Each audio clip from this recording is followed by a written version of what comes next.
Hello friends, എല്ലാവർക്കും കാറ്റത്തെ കിളിക്കൂടിന്റെ വരാനിരിക്കുന്ന ഒരു എപ്പിസോഡ് റിവ്യൂയിലേക്ക് സ്വാഗതം. ഈ റിവ്യൂ നിങ്ങൾക്ക് ഇഷ്ടമായെങ്കിൽ ലൈക്ക് ചെയ്തും സബ്സ്ക്രൈബ് ചെയ്തും സപ്പോർട്ട് ചെയ്യണേ. നിധിയും സുധീഷും സുഭാഷും നികേഷും ഹരീഷും ചാന്ദിനിയും എല്ലാം വളരെ സന്തോഷത്തോടുകൂടി കുടുംബക്ഷേത്രത്തിലേക്ക് വരികയാണ്. മണിയുടെ ഒപ്പം അകത്തേക്ക് കയറി വരുന്ന അവർ കാണുകയാണ് പുതിയ ഡ്രസ്സൊക്കെ ധരിച്ച് സുഹൃത്തുക്കളുടെ ഒപ്പം സന്തോഷത്തോടുകൂടി സംസാരിച്ചു നിൽക്കുന്ന ഭാസ്കരനെ. എന്റെ മക്കൾ വന്നല്ലോ എന്ന് ഭാസ്കരൻ പറയുമ്പോൾ വിശ്വസിക്കാനാകാതെ സുഭാഷ് ചോദിക്കുന്നു, അച്ഛനെങ്ങനെ ഇവിടെ? അപ്പോൾ ഭാസ്കരൻ പറയുകയാണ്, ഞാൻ രാവിലെ വന്ന് തൊഴുതു. നിങ്ങൾ എന്താ ഇത്രയും താമസിച്ചത്? ഇത് കേട്ട മണി പറയുകയാണ്, കണ്ടില്ലേ നിങ്ങളുടെ അച്ഛൻ കൃത്യസമയത്ത് തന്നെ വന്നത്. അപ്പൊ സുധീഷ് മനസ്സിൽ പറയുകയാണ്, അതെ അതെ കൃത്യസമയത്ത് തന്നെ എത്തും. സുഭാഷിനെയും സുധീഷിനെയും ഹരീഷിനെയും നികേഷിനെയും എല്ലാം ഭാസ്കരൻ അവർക്കും പരിചയപ്പെടുത്തി കൊടുക്കുന്നു. നിധി തന്റെ മരുമകളാണെന്നും സുധീഷിന്റെ ഭാര്യയാണെന്നും ഭാസ്കരൻ പറയുന്നു. പൂജാരിയുടെ അരികിലേക്ക് വന്ന മണി പറയുകയാണ്, തിരുമേനി ഇത് ഇവരുടെ കുടുംബക്ഷേത്രമാണ്. ലളിത ചേച്ചിയില്ലേ, ലളിത ചേച്ചിയുടെ കുടുംബാംഗങ്ങളായി വരും. ലളിത ചേച്ചിയുടെ ആങ്ങളയുടെ മക്കൾ. കുടുംബക്ഷേത്രം എവിടെയാണെന്ന് ഇത്രയും വർഷമായിട്ട് ഇവർക്ക് അറിയില്ലായിരുന്നു. ഇപ്പോഴാ അറിഞ്ഞ അന്വേഷിച്ചു വന്നത്. തിരുമേനി പറയുന്നു, നന്നായി. എന്ത് മറന്നാലും കുലദൈവത്തെ മറക്കരുത്. കാരണവന്മാരുടെ ആത്മാവ് ഇവിടെയുണ്ട്. നിങ്ങൾ ഇവിടെ വന്ന് പ്രാർത്ഥിച്ചിട്ട് പോകുമ്പോൾ കാരണവന്മാരുടെ അനുഗ്രഹം കൂടി കിട്ടും. പിന്നെ ജീവിതത്തിലുള്ള തടസ്സങ്ങളെല്ലാം മാറിക്കിട്ടും. തുടർന്ന് എല്ലാവരും സന്തോഷത്തോടുകൂടി ശ്രീകോവിലിന്റെ മുന്നിലേക്ക് വന്നു നിന്ന് പ്രാർത്ഥിക്കുമ്പോൾ ഭാസ്കരനും അവിടേക്ക് വന്നു നിന്ന് പ്രാർത്ഥിക്കുകയാണ്. തുടർന്ന് തിരുമേനി അവർക്ക് പ്രസാദം കൊടുത്ത് അടുത്ത ദിവസത്തെ പൂജയെ കുറിച്ച് പറയുകയാണ്. പൂജ കഴിഞ്ഞിട്ടേ പോകുന്നുള്ളൂ എന്ന് ഭാസ്കരൻ പറയുമ്പോൾ തിരുമേനി പറയുകയാണ്, സന്തോഷം. അവിടേക്ക് വന്ന ലളിത ചോദിക്കുന്നു, എന്താ തിരുമേനി, സാധാരണ ഇല്ലാത്ത കാര്യങ്ങളൊക്കെയാണല്ലോ ഇപ്പൊ നടക്കുന്നത്. മണി പറയുന്നു, ഇവിടെ ഇപ്പോൾ 17 കുടുംബങ്ങളുണ്ട്. നിങ്ങൾ എല്ലാവരും കൂടി ചേർന്ന് വേണം പൂജ നടത്താൻ. ഇത് കേട്ട് ലളിത പറയുകയാണ്, 17 അല്ല 16. ഇവരെ ഞങ്ങളുടെ കുടുംബത്തിൽ ചേർക്കില്ല. വർഷമായി വന്ന് ഇവിടെ പൂജ നടത്തുന്ന ഞങ്ങളും പെട്ടെന്ന് വന്ന ഇവരും ഒന്നാകും. ഇത് കേട്ട് ടെൻഷനോടുകൂടി നിൽക്കുകയാണ് അശ്വിനും സുനന്ദയും. അപ്പൊ ഭാസ്കരൻ പറയുകയാണ്, ലളിതേ, ഞാൻ ജനിച്ചതിന് ശേഷമാണ് നീ ജനിച്ചത്. അന്ന് മുതലേ ഈ ക്ഷേത്രത്തിലെ ദൈവം എന്റെ കുലദൈവമാണ്. നിന്റെ കുലദൈവം നിന്റെ ഭർത്താവിന്റെ വീട്ടുകാരുടെ കുടുംബക്ഷേത്രത്തിലുണ്ട്. ചില കാരണങ്ങൾ കൊണ്ട് ഞാനും എന്റെ മക്കളും ഇവിടേക്ക് വരാതിരുന്നു. അതുകൊണ്ട് ഇത് ഞങ്ങളുടെ കുലദൈവം അല്ലാതാകൂ. അവിടെ നിൽക്കുന്ന ഒരു ചേച്ചി പറയുകയാണ്, ലളിതേച്ചി ചോദിച്ചതിൽ എന്താ തെറ്റ്? പെട്ടെന്ന് നിങ്ങൾ ഇങ്ങോട്ട് വന്ന് ഞങ്ങളുടെ കുടുംബക്കാരാണെന്ന് പറഞ്ഞാൽ ശരിയാകുമോ? ഇത് കേട്ട് ലളിത പറയുകയാണ്, അങ്ങനെ ചോദിക്ക്. അപ്പൊ സുഭാഷ് പറയുകയാണ്, തെറ്റാണ്. ഞങ്ങൾക്ക് ഇതൊന്നും അറിയില്ലായിരുന്നു. അറിഞ്ഞിരുന്നെങ്കിൽ ഞങ്ങൾ ഉറപ്പായും ഇവിടെ വന്ന പൂജയിൽ പങ്കെടുത്തേനെ. മണി പറയുന്നു, ഇപ്പൊ നിങ്ങൾ ഇങ്ങോട്ട് വന്നതല്ലേ ഉള്ളൂ. ഇനിയുള്ള വർഷങ്ങളിൽ നിങ്ങൾ പൂജയ്ക്ക് ഇവിടെ വരണം. ക്ഷേത്രത്തിലെ പൂജയിൽ സഹായിക്കുകയും വേണം. തിരുമേനി പറയുന്നു, വെറുതെ ഒരു പ്രശ്നത്തിന് നിൽക്കരുത്. ഇതൊരു ക്ഷേത്രമാണ്. എല്ലാവരും ഇവിടുന്ന് പോകും. വാ നമുക്ക് പോകാന്ന് പറഞ്ഞ് ഭാസ്കരൻ എല്ലാവരെയും കൂട്ടി കുറച്ചങ്ങോട്ടേക്ക് മാറി നിൽക്കുകയാണ്. ലളിത പറയുന്നു, തിരുമേനി പൂജ തുടങ്ങ്. മണി ഭാസ്കരനോടും കുടുംബത്തോടും പറയുന്നു, ഇവിടെ എനിക്ക് 10 ഏക്കർ സ്ഥലമുണ്ട്. ദോ ആ കാണുന്ന പാടമല്ല എന്റേതാ. തുടർന്ന് എല്ലാവരും വളരെ സന്തോഷത്തോടുകൂടി സംസാരിച്ചിരിക്കുകയാണ്. ലളിതയും സുനന്ദയും കുറച്ച് അപ്പുറത്തായി വന്നിരിക്കുന്നു. മണി പറയുന്നു, നാളെ വിശേഷപ്പെട്ട ദിവസമാണ്. വിശേഷാൽ പൂജയൊക്കെയുണ്ട്. നിങ്ങളും ആ പൂജയിൽ പങ്കെടുക്കണമെന്ന് ഭഗവാൻ ആഗ്രഹിച്ചു. അതുകൊണ്ട് കൃത്യസമയത്ത് നിങ്ങൾ വന്നത്. ലളിത പറയുന്നു, എവിടെ ചെന്നാലും ഇവരുടെ ശല്യമാണല്ലോ. അപ്പോൾ സുനന്ദ പറയുകയാണ്, അമ്മയുടെ കാര്യം നോക്ക്. അവരുടെ വഴിക്ക് പോട്ടെ. എന്തിനാ ക്ഷേത്രത്തിലിരുന്ന് ഇങ്ങനെയൊക്കെ സംസാരിക്കുന്നത്? ലളിത ചോദിക്കുന്നു, നമ്മൾ ക്ഷേത്രത്തിലേക്ക് വന്ന അതേ സമയത്ത് തന്നെ ഇവരും ക്ഷേത്രത്തിലേക്ക് വന്നല്ലോ, എന്തോ ഉണ്ട്. അപ്പോൾ സുനന്ദ പറയുകയാണ്, അങ്ങനെയൊന്നും ഇല്ലമ്മേ. 2 ദിവസത്തിന് മുമ്പ് നിധി എന്നെ ഫോണിൽ വിളിച്ച് കുടുംബക്ഷേത്രം എവിടെയാണെന്ന് ചോദിച്ചു.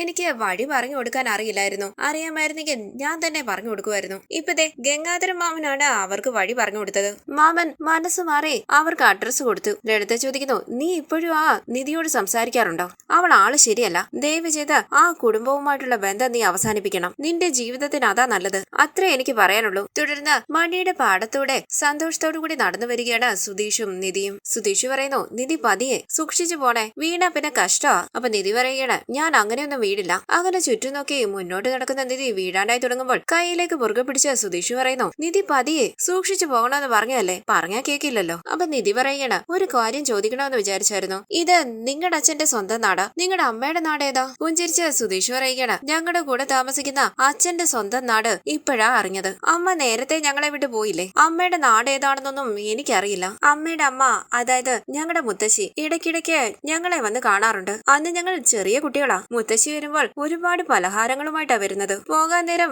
ഞങ്ങളുടെ കയ്യിൽ കാശും തരാറുണ്ട്. ഇതല്ലാതെ എനിക്ക് വേറൊന്നും അറിയില്ല. അമ്മ മരിച്ചതിന് ശേഷം മുത്തശ്ശി വീട്ടിലേക്ക് വരുന്നത് നിർത്തി. ഇപ്പോ കുടുംബക്ഷേത്രം ഇതാണെന്ന് അറിഞ്ഞപ്പോഴാണ് സ്വന്തം നാട് ഇതാണെന്ന് പോലും ഞങ്ങൾ അറിഞ്ഞത്. ഇല്ലെങ്കിൽ ഞങ്ങൾ എല്ലാവരും തിരുവനന്തപുരമാണ് നാടെന്ന് വിചാരിച്ചിരുന്നേനെ.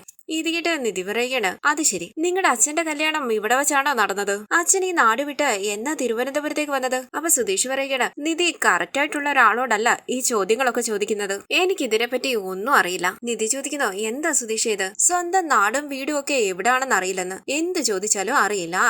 നിങ്ങൾ നിങ്ങളുടെ അച്ഛന്റെ യഥാർത്ഥ മകനാണോ അതോ എവിടെ നിന്നെങ്കിലും ദത്തെടുത്താണോ? കുറച്ച് അപ്പുറത്തായി നിൽക്കുന്ന സുഭാഷിനെ ഒന്ന് നോക്കിയിട്ട് പുഞ്ചിരിച്ച് സുധീഷ് പറയുന്നു, ദേ ഒറിജിനൽ മകൻ നിൽപ്പുണ്ട്, ആ മകനോട് തന്നെ ചോദിക്ക്. നിധി ഉറക്കെ സുഭാഷ് ഏട്ടാന്ന് വിളിക്കുമ്പോൾ സുഭാഷ് ചോദിക്കുന്നു, നിങ്ങൾ ഇവിടെ ഉണ്ടോ? ഇങ്ങോട്ട് വാ. ദാ വരുന്ന സുഭാഷ് ഏട്ടാന്ന് പറഞ്ഞ നിധിയെയും കൂട്ടി സുധീഷ് സുഭാഷിന്റെ അരികിലേക്ക് നടന്നു പോവുകയാണ്. പെട്ടെന്ന് നിധി വീഴാനായി തുടങ്ങുമ്പോൾ താങ്ങി പിടിച്ചുകൊണ്ട് സുധീഷ് പറയുന്നു, പതിയെ നിധി, എന്താ ഇത്? ഇടയ്ക്കിടയ്ക്ക് വീഴാൻ തുടങ്ങുന്നുണ്ടല്ലോ. നന്നായി ഒരുങ്ങിയൊക്കെ വന്നതല്ലേ? ഈ ചെളിയിൽ വീണാലത്തെ അവസ്ഥയൊന്ന് ആലോചിച്ച് നോക്കിക്കേ. എന്റെ കയ്യിൽ പിടിച്ച് നടക്ക്, ഇല്ലെങ്കിൽ ഞാൻ നിധിയുടെ കയ്യിലേക്ക് പിടിക്കട്ടെ. അങ്ങനെ സുധീഷും നിധിയും കയ്യിൽ പിടിച്ച് പതിയെ മുന്നോട്ടേക്ക് വരുന്നത് കണ്ട് സന്തോഷത്തോടു കൂടി അവരെ തന്നെ നോക്കി നിൽക്കുകയാണ് സുഭാഷ്. സുഭാഷ് പറയുന്നു, വാ മോളെ, നാടൊക്കെ ചുറ്റിക്കറങ്ങി കണ്ടോ? നന്നായിട്ടുണ്ടോ? പുഞ്ചിരിച്ച് നിധി പറയുകയാണ്, സുഭാഷേട്ടാ നല്ല ഭംഗിയുണ്ട് ഈ നാട് കാണാൻ. സുഭാഷേട്ടന്റെ അമ്മയും ഈ നാട്ടുകാരിയായിരുന്നോ? നിങ്ങളുടെ അച്ഛന്റെ അമ്മയുടെയും കല്യാണം ഇവിടെ വെച്ചാണോ നടന്നത്? അവരെന്നാ തിരുവനന്തപുരത്തേക്ക് വന്നത്? അതെന്ന് പറഞ്ഞ് സുഭാഷ് സംശയത്തോടു കൂടി സുധീഷിനെ നോക്കുമ്പോൾ പുഞ്ചിരിച്ച് സുധീഷ് പറയുകയാണ്, ഒറിജിനൽ മകനും അറിയില്ല. നിധി, ഇത് വെറുതെ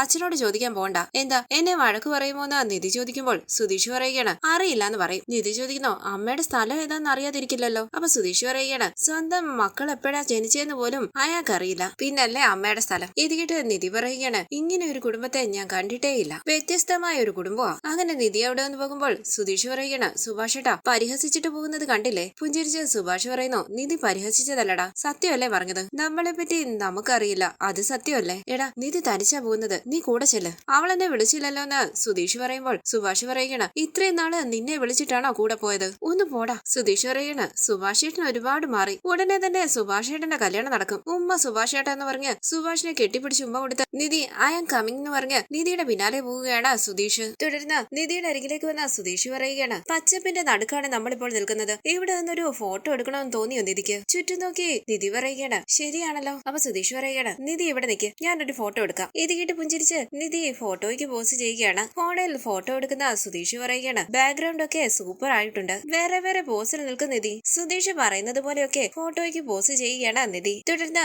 സുധീഷിന്റെ അരികിലേക്ക് വന്ന നിധി പറയുന്നു, കാണിച്ചേ. അങ്ങനെ ഫോൺ വാങ്ങിച്ച് തന്റെ ഫോട്ടോസ് നോക്കുന്ന നിധി പറയുന്നു, സൂപ്പർ ആയിട്ടുണ്ട് സുധീഷെ. പുഞ്ചിരിച്ച് സുധീഷ് പറയുകയാണ്, നമുക്കൊരു സെൽഫി എടുത്താലോ? അതിനെന്താ എടുക്കാലോ എന്ന് പറഞ്ഞ് സുധീഷിന്റെ കയ്യിലേക്ക് ഫോൺ കൊടുക്കുകയാണ് നിധി. സന്തോഷത്തോടു കൂടി നിധിയും സുധീഷും ചേർന്ന് നിന്ന് സെൽഫി എടുക്കാനായി തുടങ്ങുകയാണ്. ഉമ്മ കൊടുക്കാനായി വരുന്നത് പോലെ സുധീഷ് നിധിയുടെ അരികിലേക്ക് നിൽക്കുമ്പോൾ നിധി ചോദിക്കുന്നു, എന്താ? അപ്പൊ സുധീഷ് പറയുകയാണ്, ബാക്ക്ഗ്രൗണ്ട് ശരിക്കും കിട്ടുന്നില്ലായിരുന്നു, അതാ അടുത്തോട്ട് നിന്നത്, കിട്ടുന്ന ബാക്ക്ഗ്രൗണ്ട് ഒക്കെ മതിയെന്നാ നിധി പറയുമ്പോൾ സുധീഷ് പുഞ്ചിരിച്ച് സെൽഫിക്ക് പോസ് ചെയ്യുകയാണ്. നിധിയും പുഞ്ചിരിച്ച് നിൽക്കുന്നു. സുധീഷ് സന്തോഷത്തോടു കൂടി സെൽഫി എടുക്കുമ്പോൾ നിധി പറയുകയാണ്, മതി വാ. അങ്ങനെ നിധി മുന്നോട്ട് പോകുമ്പോൾ സുധീഷ് പറയുകയാണ്, ദേഷ്യപ്പെടുമ്പോൾ പോലും എന്ത് ഭംഗിയാ കാണാൻ. പെട്ടെന്ന് നിധി താഴേക്ക് വീഴുകയാണ്. നിധി എന്തു പറ്റി? കൈ താന്ന് പറഞ്ഞ് അരികിലേക്ക് ഓടിച്ചെന്ന് സുധീഷ് നിധിയെ പിടിച്ചെഴുന്നേൽപ്പിക്കുന്നു. സാരിയിലായ മണ്ണൊക്കെ തട്ടിക്കളയുകയാണ് നിധി. സുധീഷ് പറയുകയാണ്, ഞാൻ പറഞ്ഞതല്ലേ നിധി എന്റെ കയ്യിൽ പിടിച്ചു വരണമെന്ന്? കുഴപ്പമൊന്നുമില്ലല്ലോ അല്ലേ? ഇല്ലെന്ന് നിധി പറയുമ്പോൾ സുധീഷ് പറയുകയാണ്, ശരി വാ പോകാം. തുടർന്ന് സുധീഷും നിധിയും സന്തോഷത്തോടു കൂടി സംസാരിച്ച് എല്ലാവരുടെ അരികിലേക്ക് നടന്നു വരികയാണ്. നികേഷിന്റെ തോളിൽ തട്ടി ഹരീഷ് പറയുന്നു, എടാ അങ്ങോട്ട് നോക്കടാ. നികേഷ് പുഞ്ചിരിച്ച് തലയാട്ടുകയാണ്. അവിടേക്ക് വന്ന മണി ചോദിക്കുന്നു, സ്ഥലമൊക്കെ കണ്ട് ഫോട്ടോ ഒക്കെ എടുത്തോ? എടുത്തുവെന്ന് സുധീഷ് പറയുമ്പോൾ അവിടേക്ക് വന്ന ഒരു ചേച്ചി ചോദിക്കുന്നു, ചേച്ചി ഇതൊക്കെ ആരാ? ഇതുവരെ ഇവിടെ കണ്ടിട്ടില്ലല്ലോ. അപ്പോൾ സുഭാഷ് പറയുകയാണ്, ഞങ്ങള് തിരുവനന്തപുരത്തു നിന്ന് വരുന്നതാ, ഇത് ഞങ്ങളുടെ അച്ഛൻ ഭാസ്കരൻ. ഇത് കേട്ട് ലളിത തിരിഞ്ഞു നോക്കുകയാണ്. മണി പറയുന്നു, അവിടെ ഇരിക്കുന്ന ലളിത ചേച്ചിയുടെ സഹോദരനാ ഭാസ്കരേട്ടൻ. ഭാസ്കരേട്ടന്റെ മക്കളാ ഇവരെല്ലാവരും. ഒരാൾ ചോദിക്കുന്നു, ഭാര്യയെ കൊന്നിട്ട് ജയിലിൽ പോയ ഭാസ്കരനാണോ ഇത്? ഇത് കേട്ട് എല്ലാവരും ഞെട്ടി മുഖത്തോട് മുഖം നോക്കുമ്പോൾ ലളിത പറയുകയാണ്, കറക്റ്റ് ആയിട്ടാ പറഞ്ഞത്, ആ ഭാസ്കരൻ തന്നെയാ ഇത്. ചെയ്ത പാപത്തിൽ നിന്ന് മോക്ഷം കിട്ടാൻ കുടുംബക്ഷേത്രത്തിലേക്ക് വന്നിരിക്കുക. സുനന്ദ ചോദിക്കുന്നു, അമ്മ എന്താ പറയുന്നത്? ഭാസ്കരൻ ഒന്നും മിണ്ടാതെ അവിടെ നിന്ന് പോകുമ്പോൾ മണി പറയുകയാണ്, അയാൾ നല്ലൊരു മനുഷ്യനാണെന്നാ ഞാൻ വിചാരിച്ചത്. അപ്പൊ സുഭാഷ് പറയുകയാണ്, ചേട്ടാ അമ്മായി പറയുന്നതൊന്നും വിശ്വസിക്കരുത്, ഞങ്ങളോടുള്ള ദേഷ്യം കൊണ്ടാ അമ്മായി ഇങ്ങനെയൊക്കെ പറയുന്നത്. അങ്ങനെയൊന്നുമില്ല. മണി പറയുന്നു, ദേഷ്യത്തിൽ പറഞ്ഞതാണോ? ഞാൻ വിചാരിച്ചു സത്യമായിരിക്കുമെന്ന്. നാളെ എന്തൊക്കെയാ ചടങ്ങുകളെന്ന് സുഭാഷ് ചോദിക്കുമ്പോൾ ചടങ്ങുകളെ കുറിച്ച് മണി പറയുകയാണ്. നാളത്തെ പൂജയ്ക്ക് കുടുംബത്തിലെ സ്ത്രീകളാണ് മുന്നിൽ നിൽക്കേണ്ടതെന്ന് മണി പറയുമ്പോൾ ചിരിച്ചുകൊണ്ട് അവരെ നോക്കുകയാണ് ലളിത. മണി ചോദിക്കുന്നു, നിങ്ങളുടെ വീട്ടിൽ നിന്ന് ആരാ പൂജ ചെയ്യുന്നത്? പൊട്ടിച്ചിരിച്ച് ലളിത പറയുകയാണ്, ആ വീട്ടിൽ സ്ത്രീകളില്ല, സ്ത്രീകൾ വാഴാത്ത വീടാ. അമ്മയൊന്നും മിണ്ടാതിരിക്കുന്നുണ്ടോന്ന് സുനന്ദ പറയുമ്പോൾ നീ മിണ്ടാതിരിക്കടി എന്ന് പറഞ്ഞ ദേഷ്യത്തോടുകൂടി സുനന്ദയെ നോക്കുകയാണ് ലളിത. മണി പറയുകയാണ്, ഈ കുട്ടിയുണ്ടല്ലോ ഈ വീടിന്റെ മരുമകളല്ലേ? ചിരിച്ചുകൊണ്ട് ലളിത ചോദിക്കുന്നു, ആര്? ഈ പെണ്ണോ? ഈ പെണ്ണിനെ കൊണ്ട് അതൊന്നും ഒന്നും ചെയ്യാൻ പറ്റില്ല. ആ വീട്ടിൽ സ്ത്രീകൾ വാഴില്ല. ഐശ്വര്യം കെട്ട ഒരു കുടുംബമാ. മൂത്ത ആള് കല്യാണം കഴിക്കുന്നതിന് മുമ്പേ രണ്ടാമത്തെ ആള് കല്യാണം കഴിച്ച് ഒരു പെണ്ണിനെയും കൂട്ടിക്കൊണ്ടു വന്നു. ആ വീട്ടിൽ 5 ആണുങ്ങളാ. ഭാഗ്യമില്ലാത്ത 5 ആണുങ്ങൾ. അങ്ങനെയുള്ള ഒരു വീട്ടിൽ ഒരു പെണ്ണിന് ഒരുപാട് കാലം താമസിക്കാൻ കഴിയുമോ? മറ്റൊരു പെണ്ണിനെ കല്യാണം കഴിച്ച് കൂട്ടിക്കൊണ്ടുവരാൻ പറ്റുമോ? അത് നടക്കില്ല. അതൊക്കെ നടക്കാൻ വേണ്ടിയാ കുടുംബമായിട്ടിപ്പം കുടുംബക്ഷേത്രത്തിലേക്ക് വന്നിരിക്കുന്നത്. അതിനിടയിൽ പൂജയും പരിഹാരവും.